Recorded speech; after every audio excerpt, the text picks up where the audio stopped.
going to talk about this article from the director of The Northman, which is Robert Eggers. In it, he talks about being sick of cinema's modern, tired, lame commercial culture. And I thought that this is kind of fascinating because one of the things I bring up very often is the concept of art and commerce and how they kind of come to resolve the concept of considering themselves artists. They very much consider themselves to be like elite and above the average person, and they think of it what they do as art. Whereas most of the time, I say when you're making movies the size of The Northman, granted this is one of his biggest movies of all time. Most of his other work has been like A24, smaller films. There is an element of commercialization to all of these projects that you have to kind of resolve if you're going to work on bigger name studio projects. So it says, Robert Eggers certainly isn't the most mainstream-minded of filmmakers, making his mark as he did with thrillers known as The Witch and The Lighthouse. I don't know if anybody has seen The Lighthouse. The Lighthouse is fantastic. I heard it was great. Experimental and the darlings of the critics, but both are made to appeal to the indie market more than the theater goers flocking to see Top Gun Maverick, which just crossed $1 billion, ladies and gentlemen. Going all out in 2022, Eggers went for broke with The Northman, a high-octane actioneer. His historical piece, which unfortunately failed to light up its target audience. Eggers did receive the fondness of the critics, including bounding into comics, which is a dividend amid confusion about his message. Basically, they said, like, you're promoting toxic masculinity because it takes place. And you want to explain the premise? You went and saw it. Yeah. I forgot you didn't see I wasn't there that night. Yeah, so he, in the beginning, is a child, the protagonist, and he witnesses his father's death. He follows, like, the Viking morality of avenging his father, who was killed by... This is a spoiler, obviously. That's a religion I can sign up for, by the way. By his uncle. Revenge. Who then, his uncle took his mother as a bride, and he has to avenge his father throughout the whole movie. So he's following the ethic of that culture, and I'm not sure if I would agree it glorifies it. They talk about glorifying masculinity, but even and violence. if it did, I feel like, why is that a problem? And they're telling a story. Awesome. They're telling a story, and that's the problem. They don't want you telling a story if it goes against what they think is a story worth telling. But he was, to their credit, they let him make this movie at a much higher budget than most of his previous work. But it says, and even when it came out, when I saw the trailer for it, I was like, there's no way they're allowing this movie to get made. And I don't know if anybody here watched Vikings, but it's kind of like that. But like seeing that movie on the big screen, I didn't think it had the market for it because I just didn't feel like people were going to go to the theaters to see it. It did okay, but it didn't make great money.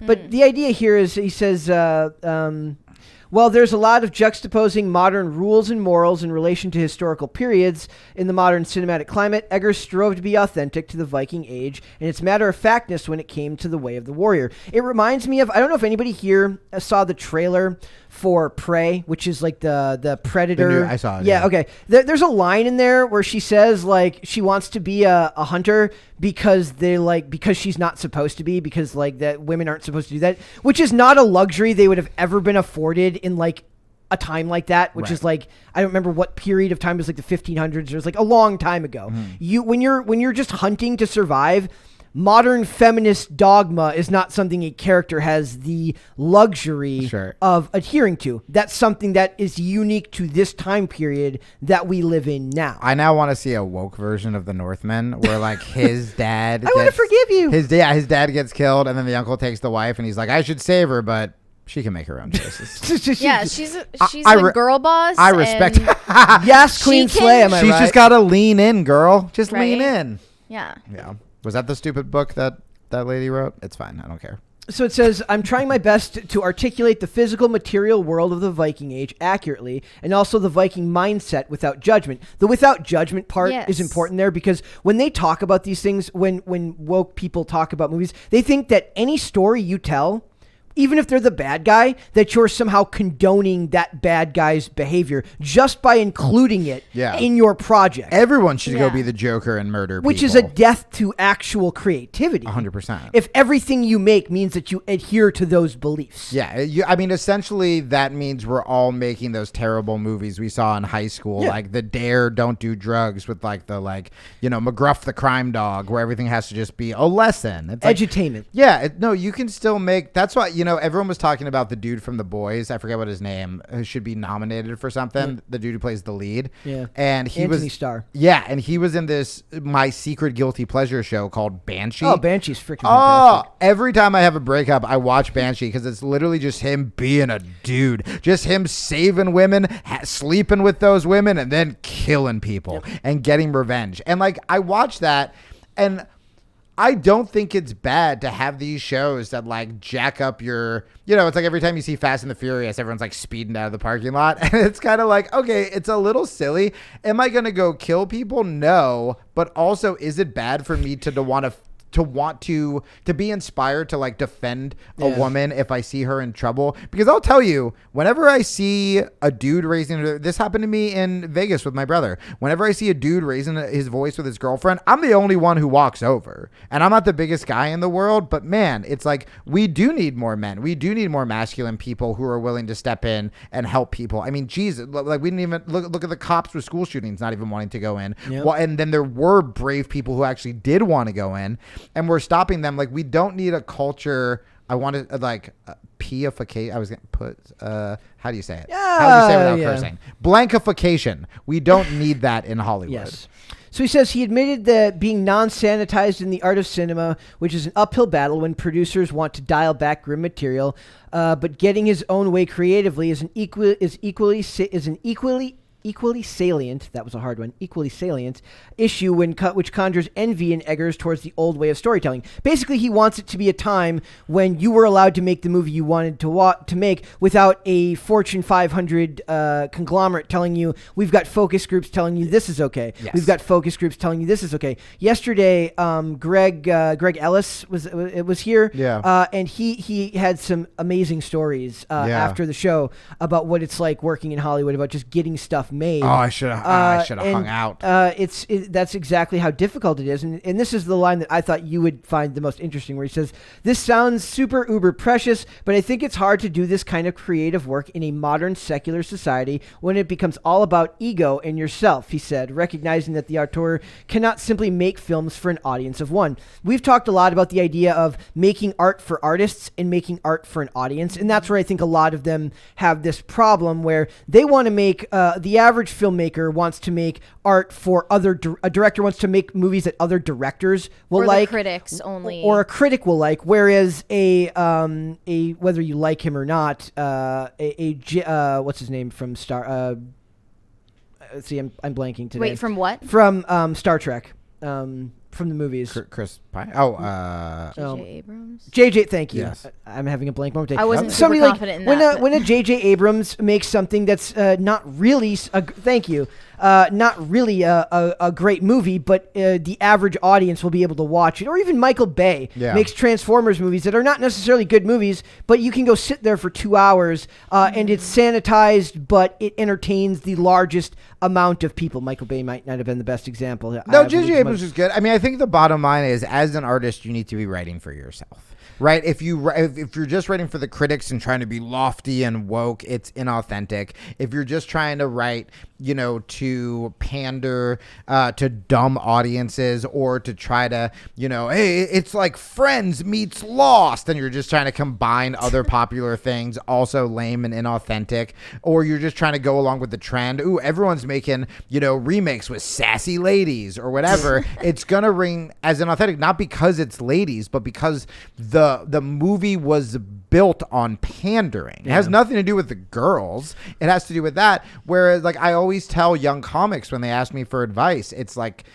every comic sounds like another comic when they start. They're trying to be Dave Attell. They're trying to sound like John Mulaney. They're trying to sound like Jim Gaffigan. They're trying to, wherever they started, it usually is indicative of who they're trying to sound like. And the bottom line is, what makes Dave Chappelle great is he's never sounded like anyone other than Dave Chappelle. Well, they usually grow out of it eventually, right? Eventually, yes. You have to find or they quit. You find your voice eventually. It says, I'm envious, and this is the horrible part, I'm envious of medieval craftsmen who are doing their work for God, and it becomes a way to be creative, to celebrate something else. Do you think that more art needs to be created in celebration of something else beyond more than just your own ego and vanity? Beyond the self. Yeah. Yeah, I mean, what this has me thinking about is how repressed we are. Thank you. Because that was God. when you make a story like The Northman, when you make a story that is not on a tight leash, that's like when you don't restrain creativity in a multitude of ways, trying to appeal to the culture of today.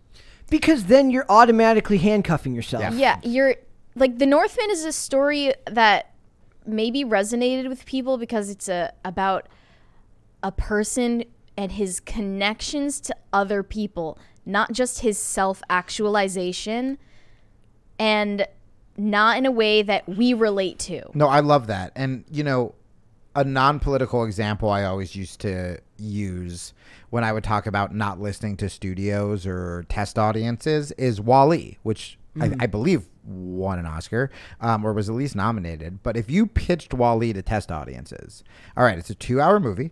It's about environmentalism. It's going to mock fat people and capitalism. And here's the best part. There's no dialogue until an hour and a half in. And the most dramatic scene is a robot's eyes coming to life that is so subtle I can't even describe it to you in words. Or The Wire. We're going to have a show about cops, but no one is good and no one is bad. And by the way, the violence isn't fun. The violence is going to terrify you. The funny thing about that show is literally everyone's bad. Or at the very least, not that they're bad, but everyone is flawed. And very much like my favorite part is like it's so 90s and 2000s, like all the cops after they're done with their shift are like drinking and driving.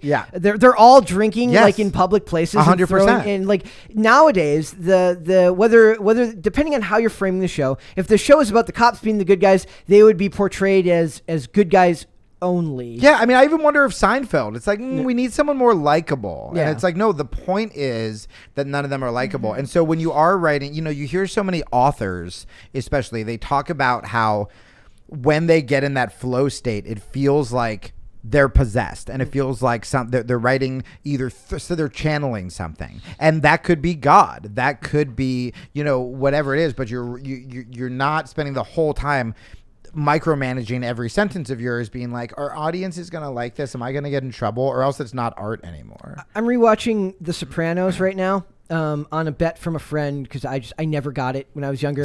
I never got it. I'm rewatching it, and the funny thing is, you wouldn't call them protagonists, but the main characters, the amount of like racist language that's kind of, but it's done in this matter of fact way as if it was just how things were at the time. Because it was, and it challenges you to accept this person as more than just a character with either. Granted, they're talking about the mob, so you're automatically making them anti-heroes at best, flawed. Protagonists at best, but like a Twitter warrior isn't going to go up to a mobster who's definitely murdered and raped people and be like, I didn't like that slur you used. Exactly. It's like, all right, well, that's the least of your problems, bud. Though that was the funny thing about, like, I don't remember what movie we were watching recently, or no, in the show Peacemaker.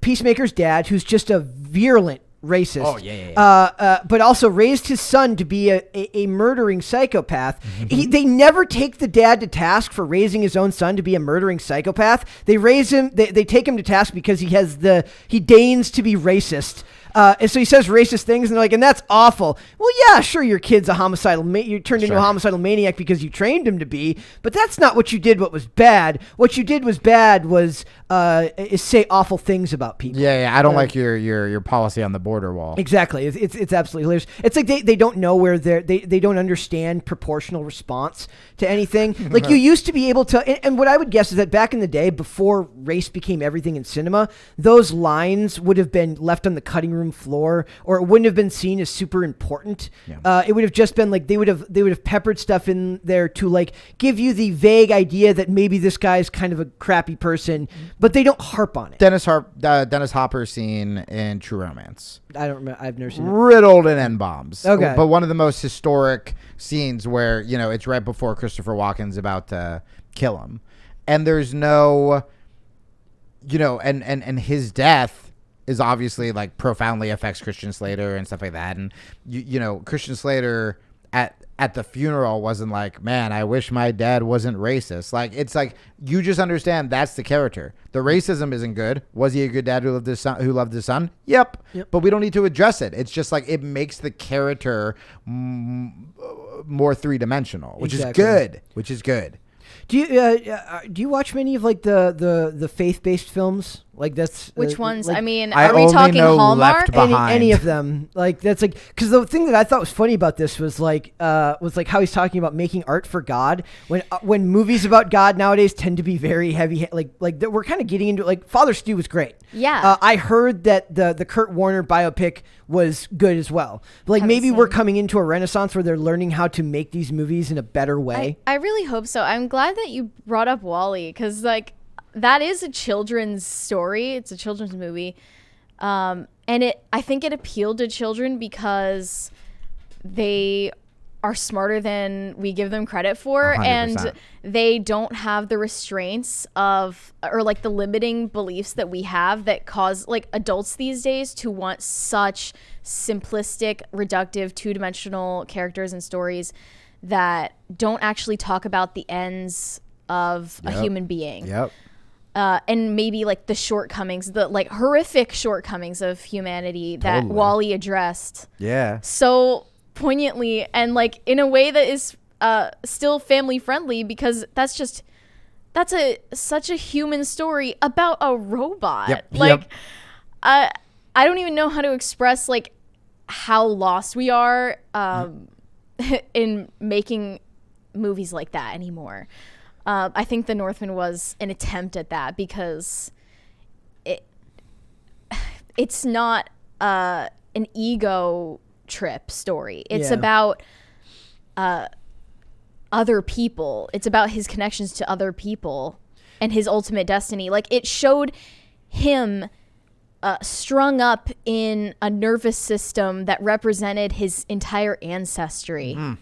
Like, it was all about other people. I want to watch The Northman. It's all about bad. relationships. Is it streaming yet? I'm going to watch it tonight. In most of his issues here, what he's talking about is the concept of having to be an artistic filmmaker with an artistic vision, but work within the parameters of these companies that just have far different expectations for these films than you do. At the end of the day, they can talk about, we want to represent people. We want to tell stories about this. You want to make money. Well, and I wonder if what's going to happen is kind of what's happening with podcasts in the mainstream media, where we're just going to get more tribalized, right? So you have the Daily Wire making pretty much right-wing movies, which, again, will eventually have the same problem, where they're forcing their agenda, right, to kind of overcorrect liberal Hollywood forcing their agenda.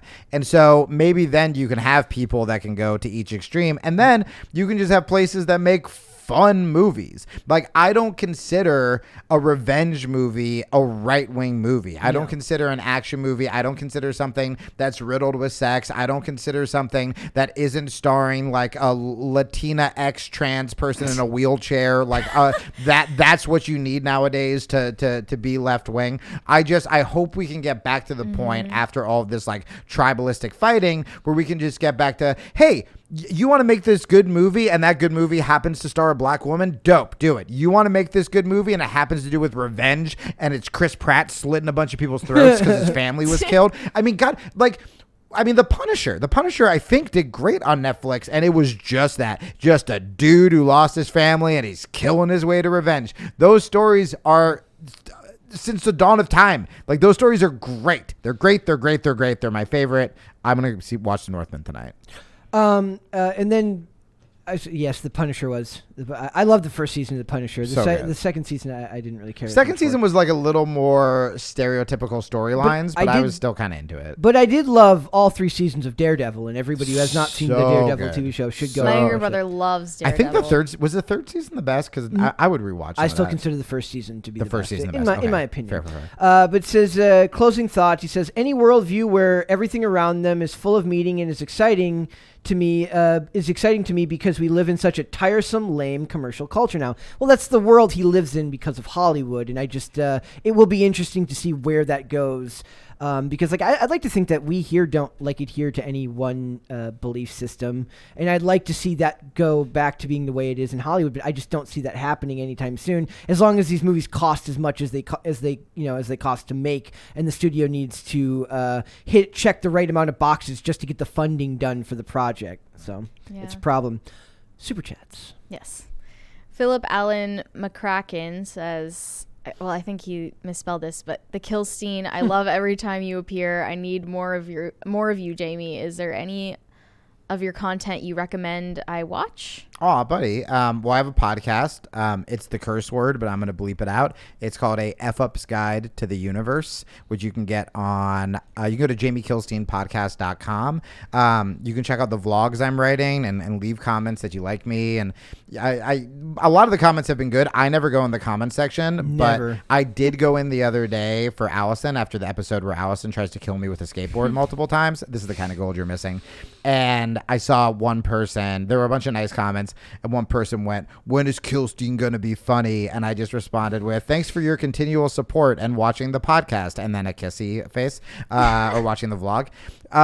So leave comments, tell your friends about it. And then I say right now, the vlog, follow me on social media. I'm going to post clips of me and Tulsi and some of my stand-up clips from the Beacon Theater. So my Instagram's at the Jamie Kilstein and my Twitter's Jamie Kilstein. And I told Brett and Mary, I love this show so much. I would be on this show every day if I get permission. We'll sit the bear in there in place until he comes back. It won't be the same, guys. Wouldn't that be ridiculous if somebody just interviewed a bear? That would be insane. That would be insane. Watch the vlog tomorrow. Next super chat. Christopher Miliante said kitty catification. I don't remember when this was sent. Yeah, I was trying to. Thank you. The kitty catification of Hollywood. Oh, got it. Good work. James Orenthal. What if I just changed it and I was like, I got it. The C word of Hollywood. Perfect. Nailed it. James Orenthal. I can't pronounce that. The name of a senator from the 1940s. Wait, really? No. It just sounds very senator-esque from back then. Shout out to the best pop culture crisis trio, Midwest Brett, Mary Anime Eyes, and Jamie Kiljitsu. Woo! I'll take that. Also, Hoon Lee as Job steals every scene in Banshee. Oh, yeah. He also did a really good episode in the early days of White Collar where he plays like a counter, or he's like a smuggler or like a money launderer the mob. Love it. Yeah, the first scene in Banshee where the homophobic dude's at the diner while he was trying to like hack in and save the day, and he just like walks up and just starts slapping them, and so good. One more. Bad App said, "Yo, Mary, your talons are on point like Chris Pratt's raptor." I'm assuming they're talking about the raptor in Jurassic World. One in Jurassic World that had those stabbing claws. Yeah, that did remind me of myself. Thanks for watching this clip, guys. If you want to see full episodes or follow us on social media, links are in the description below. Bye.